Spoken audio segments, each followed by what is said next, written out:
Thank you so much for the opportunity to be here on this lovely, magical island. And I felt it as soon as my feet touched the ground. It's my first time here.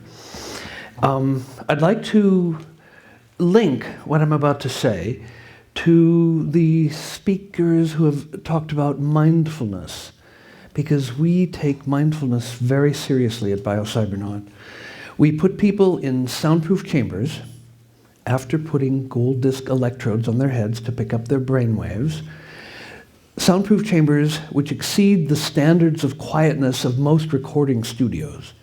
We make it completely dark, and then we give people musical sounds, the loudness of which is driven by brain activity at selected sites on their head in different kinds of trainings. And so as I'll go into this, I want to dedicate this talk to Mark Wynn and his Dandelion Project, who so kindly invited me here, and to my father, Dr. Victor Henry Hardt, who played every Western instrument and was a symphonic band and choir director, and who educated me in the appropriate use of the baton. I don't have a baton, but Mark provided this surrogate this morning. We're going to speak of superior wellness and thriving in mind, body, spirit, and emotions. Now, although I began the talk at a rather languid pace, I'm going to accelerate to a very rapid pace in order to get through the abundance of material I wish to share with you today. I am going to make this slide presentation available to anyone who wants it, and embedded in some of the PowerPoint slides are PDF documents which allow you to read deeper into the material. And so in some cases I'll be zipping through the slides, knowing that if you wish, you can view them later at a more leisurely pace. Turning the tide on the Western mental health epidemic is one of the single biggest challenges in the world today, said Mark. And this Saturday, we have a conference. Its aim is to resolve mental health as a societal problem and to create the happiest country on Earth. And toward the end of my talk, I'll give you the Biocybernaut solution to that. The goal and mission of Biocybernaut is to usher in an enduring golden age for all humanity and to activate, turn on, and awaken the global brain of all humanity. Those of you who know the work of Peter Russell will know what I'm speaking about when I mention the global brain. We at Biocybernaut are helping people to be happier, have less suffering, forgive deeply, heal their traumas, be smarter. 1 week of the training, average increase in IQ is 11.7 points. The creativity boost averages 50%. Improve all your relationships, including your personal and sexual relationships. Expand spiritual awareness and experience non-duality and ASCs, or altered states of consciousness. Brainwaves rule. If I were a teenager, I would say the theme of this talk is that brainwaves rule. One, integrating methodology. We, of course, have heard and will hear about psychopharmaceuticals, neurotherapy, psychotherapy, entheogens, counseling, meditation, fasting, prayer. Might want to add sex and tantra to that. But the psychophysiological principle that we teach is that any experience that you have as a living human being, you have this only when you have a certain pattern of brainwaves. And if you can change your brainwaves, either with a drug or fasting or meditation or tantra or brainwave feedback, you will change your experiences. Fundamentally, you can change who you are at an identity level. This was quite a shocker to the psychiatric community when, as a young assistant professor in the psychiatry department of the University of California Medical Center, I put up on the screen examples of the Minnesota Multiphasic Personality Inventory given to people 7 or 8 days apart, showing massive and profound reduction in psychopathologies because I had taught them to change their brainwaves. Now, this assertion, and it is that, the psychophysiological principle. One way to, in rhetoric and logic, to assess the validity of a proposition is called reductio ad absurdum. So let's take it to the extreme. If brainwaves stop or flatline, then you cease having the experiences of a living human being. So at least it passes that test. My assertion that any experience that you have as a human being, you have only when you have a certain pattern of brainwaves. You can view all methods, whether it's giving drugs or mindfulness training or any kind of intervention, It is effective only when you succeed, when that intervention succeeds in changing the brainwaves. What we're talking about here this day in Guernsey is healing by retraining your brain. Biocybernaut brain training heals body, mind, emotions, and spirit. Here's a slide you can read later about Biocybernaut, here about yours truly. An introduction to brainwaves would include, we work with delta, theta, alpha, beta, and gamma brainwaves. And these are related in sort of typical neurological medical parlance to, for example, delta is coma and deep sleep, stages 3 and 4, but the experience of Kundalini is also had only when someone has massive, coherent, waking delta waves. Similarly, theta is seen in light sleep, hypnagogic and hypnopompic imagery, trance states, accessing the Akashic records, but it was also used before CAT scans. Theta waves characterize growing brain tumors, and so it was the only non-invasive way in the past to detect a brain tumor without surgery. Alpha is related to relaxed alertness, happiness, particularly at the back of the head. Alpha increases at the back of the head will increase happiness reliably, and if alpha reduced there, people will become more unhappy. It increases creativity, goes up with orgasm. It's seen in meditation and prayer, in the states, the profound states in Zen, superconscious state of Satori, and yoga, it's samadhi, are also characterized by super high alpha all over the head. We don't want to do much with beta because it's hard focus, busy mind, stress, and worry. Gamma is seen elevated significantly in compassion meditation. Here are the basic types of brainwaves. And here's an example of brainwaves before and after the Biocybernaut training. This was a depressed 74-year-old woman beforehand, and here are her brainwaves after. Now, you can see this is the back of the head, and it goes to the front of the head. Back of the head going to the front of the head from occipital to frontal locations. And you don't need a medical degree or knowledge of rocket science to see that there is quite a difference after 7 days of Biocybernaut neurofeedback training. The requirements for the technology are there must be immediate, accurate, and aesthetic. Immediate is defined in patents as less than 350 milliseconds. The feedback sound must come on after the brain event. The accuracy is defined as filters which must be at least 400 decibel per octave roll-off. And aesthetic, of course, de gustibus non est disputandum, but it should be non-disruptive, and we use musical tones for the feedback. So as you expand your ability to increase your brainwaves, your brain is being heard as flutes and oboes and organs and clarinets and saxophones. And as you go into the higher levels of the training, there are 9 levels of the alpha, you get progressively a greater suite of instruments. Method is very important. The ergonomic technology, of course, is a part of that. The methodology must be optimized. You could not do this training coming 1 day a month for 7 months or 1 day a week for 7 weeks. It's only effective in a mass practice situation where people come for 12 to 14 hours per day, 7 consecutive days. And then very important is the transformational perspective of the trainer. Now, as we look at applications, neurofeedback is effective in taking people away from dysfunction and toward hyperfunction. Now, if somebody comes in as a basket case, you don't maybe expect they're going to walk out as a radiant being in Satori or Samadhi, but we have been very effective in drug and alcohol treatment programs, chronic pain, geriatrics, diabetes, high blood pressure, stress reduction management, personality therapy, relationship repair, couples coaching, and ADD and ADHD. Now, at the hyperfunction range, we can do things like meditation and spiritual development, corporate training, wellness, athletic peak performance, creativity enhancement, IQ boosting, education and mastery, virtual reality entertainment, and research into mind, brain, being functions, and additional applications like shared feedback, where 2 or more people go into the chamber at the same time and literally get on the same wavelength while they literally make beautiful music together. And we have it on the authority of Army Intelligence, U.S. Army Intelligence, which sent some officers for this, that there were telepathic exchanges between the officers when they were doing the Biocybernaut shared feedback.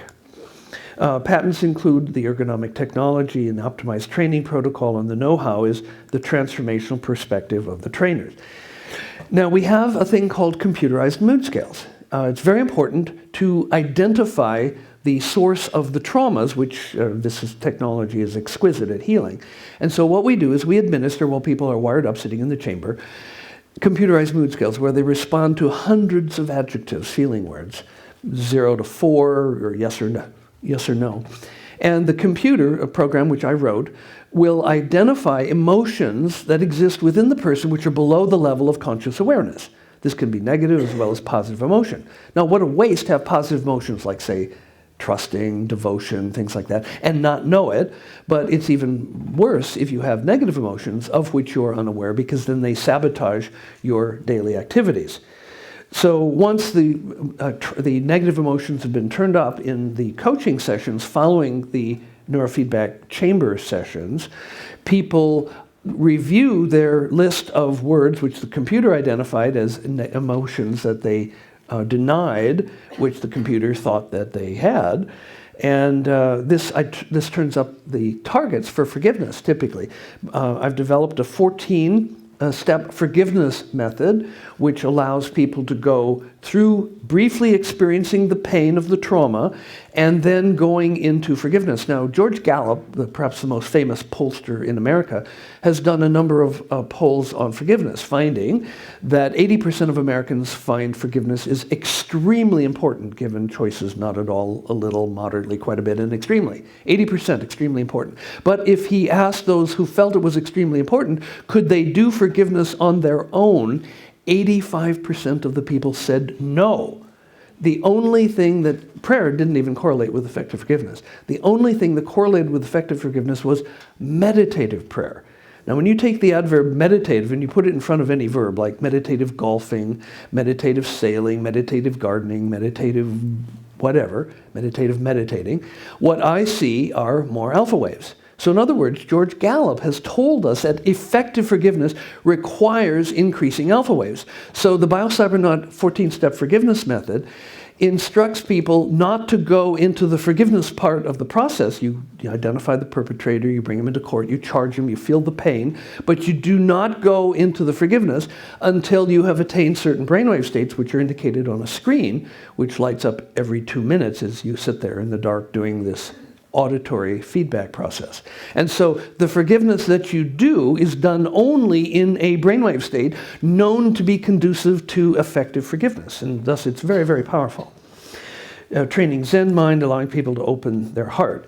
We might ask, what would be the value of a psychic mood detecting computer? Because these computers that we use for the mood scales, in a way, act like psychics. Now, they do it scientifically, reliably, according to algorithms I've developed, and so it's repeatable, it's within science and math, but what it does is it gives the trainer, the coach, the benefits of psychic-like insights into what's going on in the unconscious regions of that person's mind. So neurofeedback plus psychic insights lead to faster spiritual growth, faster healing of traumas.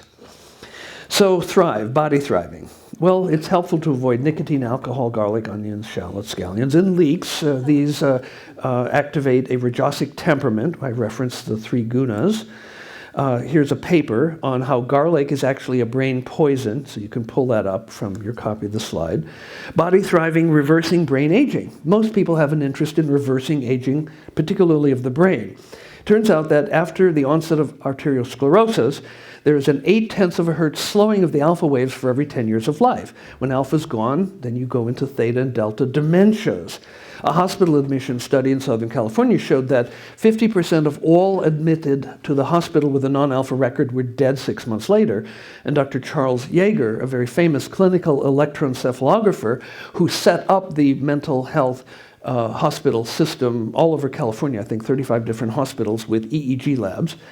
One time at lunch he was saying, you know, Jim, if I was sitting with a 103-year-old patient and he had good alpha in his record, I knew he would be alive when I came back next year. On the other hand, if it was a 27-year-old person and their alpha had diminished or had gone, I would say a very special goodbye to that person, knowing they were unlikely to be alive next year when he came back on his rounds. So alpha is indeed related to your prognosis for longevity. Mind thriving. Okay, we did a study with Stanford Research Institute scientists, and we found that alpha training produced not only reductions of physiological and psychological stress, but there was a 50% increase in their creativity. Some of them solved in that week of alpha training problems that had stumped them for 2 years. Here's that paper if you like to read it. Mind thriving, we also measured IQ before and after the training, and found that there were both increases in both auditory verbal IQ and mathematical logical IQ. And for example, we use the Kaufman Adolescent and Adult Intelligence Test. And I'll just run through, you can look at these in more detail. Analysis methods included t-statistic with 2 means with unequal n, paired t-statistic for a set of paired observations, and the product moment correlation. For example, here was a comparison of the pre and post IQ scores.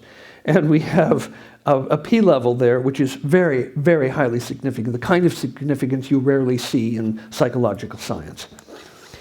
Significant increases in all dimensions. Crystallized IQ, the maximum increase was 39 points. Fluid IQ, 23 points, and the composite, 19 points. So now I'm just going to zip through these slides, knowing you can see them later if you get a copy. A mind-thriving IQ increases in auditory IQ. In the verbal IQ, there was an improved auditory comprehension, better listening, more understanding, more accurate recall.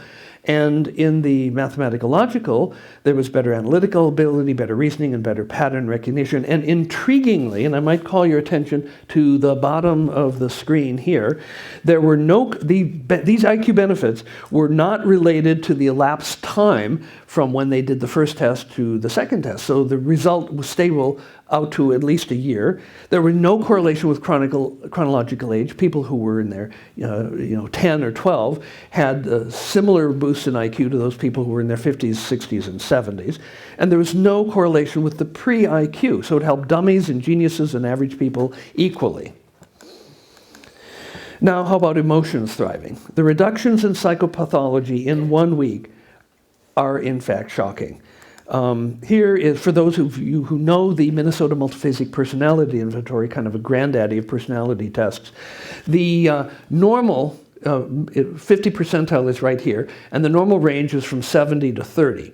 So anything above that is considered psychopathology. And so what we have here is the pre and the post. And I apologize, this slide was just added last night. I had it sent from my Canadian facility so I could put it in the presentation.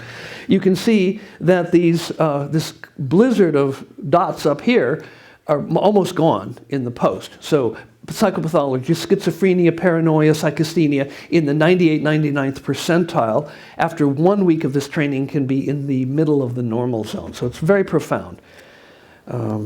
Shocking. Here was a study done with Canadian Aboriginals, of highly abused people because of the residential schools where the children were kept 12 months a year and raped and beaten and by other students and also by the priests and nuns who ran this up until the late 80s.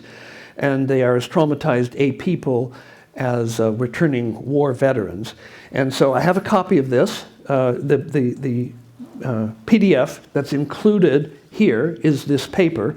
I do have a 10 or 20. Miguel, could you stand up for just a moment? Miguel has copies of the paper if you'd like a hard copy of it. Reductions in psychopathology across the board on a variety of measures, such that Andrew Campbell, the editor of this journal, asked for copies of the raw data, saying, this is quite extraordinary. After he got the raw data, he said he wanted to come and do the training. And I said, Dr. Campbell, of course, why? He said, as editor of 2 peer-reviewed medical journals, I have hundreds of papers across my desk every week. The best of these show benefits to a small segment of the population and only on a few of the measures. I've looked at your raw data. You are helping everyone, and all of the measures show the benefits. He said, these are not baby steps, these are elephant steps. The paper was published in 2012, I believe. There was also a paper I did published in Science Magazine, the American counterpart to the prestigious journal Nature, and you can have a copy here. High anxiety college-age males reduce both state and trait anxiety with appropriate alpha training.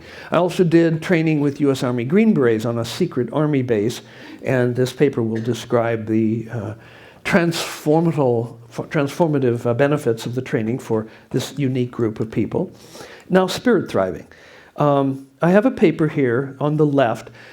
Alpha feedback is closer to Zen than to yoga in results. And the paper on the right is a classic study done in Japan by Kasamatsu and Harai, showing the brainwave changes of Zen, beginning, intermediate, and advanced, in both Soto and Rinzai Zen, the two main branches of Zen. And what this showed was that 7 days of this alpha brainwave training at Biocybernaut allows you to produce the same pattern of brainwave changes as if you were advanced Zen. Minimum number of time to attain that in Japan is 21 years, and some people had to go as long as 40 years. So we say this is 21 to 40 years of Zen in a week. Gallup poll on forgiveness, we spoke about that a little bit. A Zen master came and did the training, said it enhanced his practice of Zen, doubled his understanding of the dimensionality of consciousness, said it was his duty to work with Biocybernaut, and actually moved to the US. Wrong practice does not make perfect. Many people sit in the chamber, try their meditation, find it lowers their alpha. They are not doing meditation. One TM study found 60% of the people napping instead of meditating. Biocybernaut training changes wrong practice to right practice. And yes, I did a scientific paper on the topic of I know what the physiological basis of a halo is.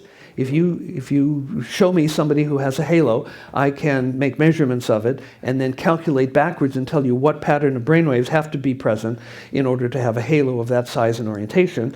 And the way I found this was I started out with a recording of 30 different Zen monks, including a very famous Zen master. In 1971, I made these graphs, beginner, middle, advanced, and then the Zen master. And one of the things that you see here in the coherence is a simultaneous theta and alpha coherence, a simultaneous theta and alpha coherence between the occipitals and also between the temporals. Now, it took me until 1991 to learn at a conference on chaos theory as applied to analysis of brainwaves that when you convolve two coherent signals, you will get in phase space, and any electrical engineer at the PhD level will confirm this, you will get a torus in phase space. When I heard that, I jumped out of my seat in this audience of 1,500 people and shouted from the back of the room, I've got 2 people in my database who show that pattern. One was a Zen master, and another one was who was a successor to the Roshi, was given transmission 7 years later after these recordings when the Zen master died, and he had a little bit of that bimodal coherence pattern. And so this led to a lot of interesting sequelae, including a week at a safe house by the CIA where I was allowed to talk about this and share and so on. Okay, so here we have it. It will take 107 Biocybernaut brainwave training chambers to train all 31,000 adult GERNs by 2020. I have a detailed model that can open 300 chambers in just 3 years. We have trainings available. Miguel and I will be leading trainings in Germany in October and November. There's my personal cell, and here's the call numbers for Canada, Germany, and USA where we have these locations. Thank you.